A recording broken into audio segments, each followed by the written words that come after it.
Europe's wake-up call. NATO chief warns of impending China threat with alarming message for the world.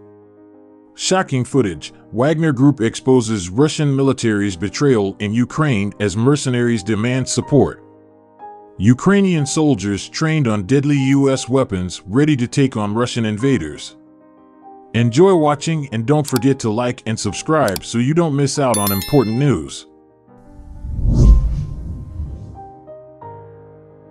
Munich, wake up, Europe.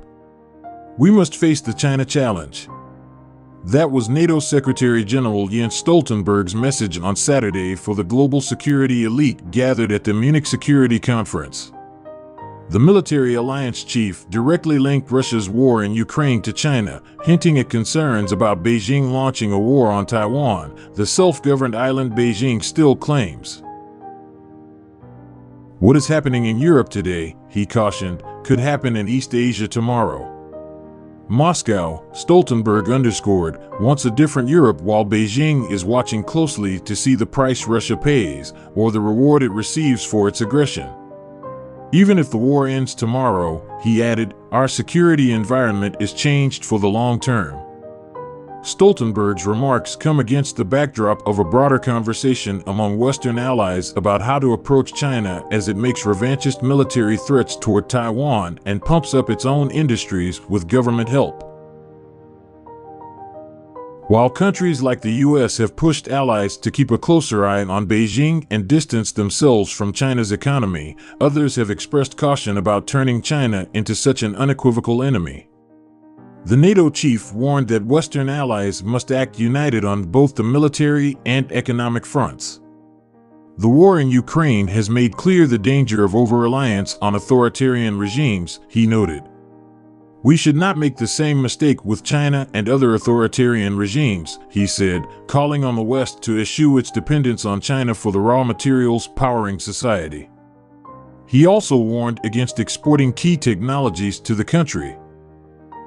And while focusing on external adversaries, Stoltenberg also implored NATO allies to avoid internal squabbling. We must not create new barriers between free and open economies, he said. The most important lesson from the war in Ukraine, he added, is that North America and Europe must stand together.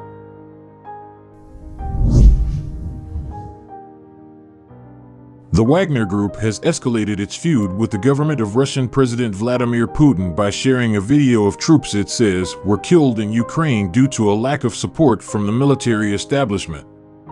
The mercenary organization on Friday released a graphic video showing a large number of bodies laid out in a room after a Wagner Group fighter blames military functionaries led by the Russian Ministry of Defense, MOD, for failing to give his fallen comrades needed weapons.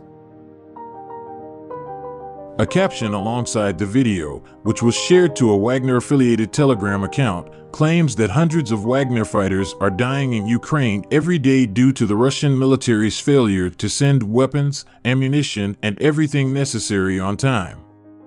Russian officials are urged to allow the mercenaries to defend Russia by providing them with weapons needed to continue the attack on Ukraine, or instead send their own children and sons-in-law who take TikToks to the war. Wagner Group founder Yevgeny Prigozhin, a businessman who is sometimes called Putin's chef due to Kremlin catering contracts, has recently seen his influence wane after his mercenary force suffered repeated battlefield failures. Despite Prigozhin's previously cozy relationship with Putin and the Wagner Group's leading role in the extended battle to capture Bakhmut, Moscow has sidelined the mercenaries in recent weeks. Conventional Russian troops have been slowly replacing Wagner fighters, while efforts to recruit more mercenaries from the ranks of Russian prisons have been called off. Recruitment efforts from other sources may be continuing.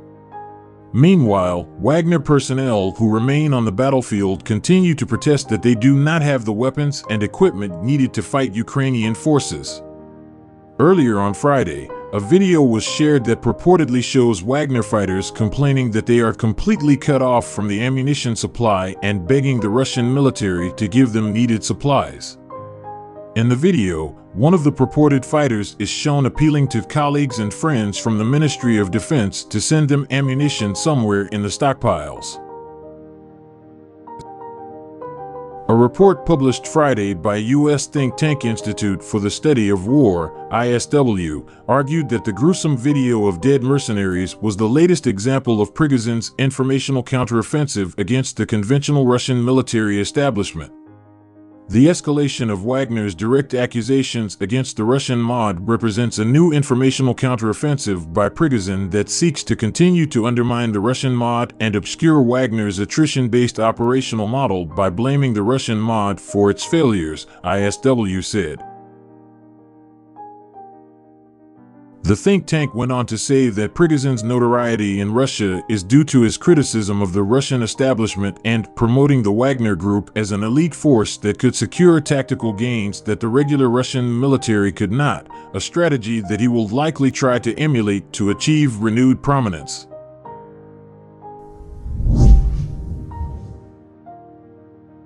The first group of Ukrainian military has completed training at the U.S. military base in Germany. This was stated by Pentagon spokesman Pat Ryder, quoted by CNN. The group included 635 Ukrainian soldiers. They in particular were trained in the operation of American Bradley infantry fighting vehicles.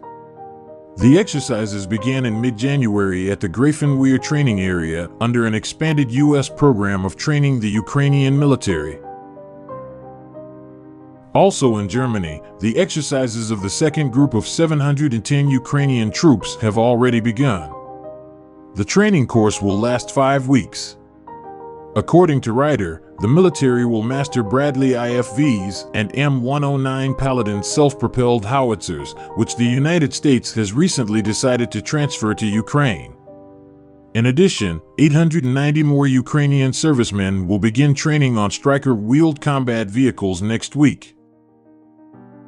Previously, the United States offered Ukrainian armed forces more limited in scope training with separate weapon systems, such as HIMARS or M777 howitzers. The transition to the battalion-level training of UAF units was a significant expansion of U.S. efforts to train and prepare Ukrainian servicemen in the conditions of a continuous war with the Russian invaders. It should be reminded that the shipment of the first batch of Bradley infantry fighting vehicles for Ukraine became known last month. The UAF will receive a more advanced and newer version of the IFVs, M2A2ODSSA. M2 Bradley is the primary infantry fighting vehicle of the United States Army. It has been produced since 1981 by BAE Systems. The Bradley is armed with an M242 Bushmaster 25mm autocannon. The equipped ammunition is 300 rounds, while the transported ammunition is 600 rounds. The IFV's arsenal also includes armor-piercing, subcaliber, and high-explosive ammunition. Bradley also has a TOW ATGM launcher. The additional armament consists of the M240C machine gun,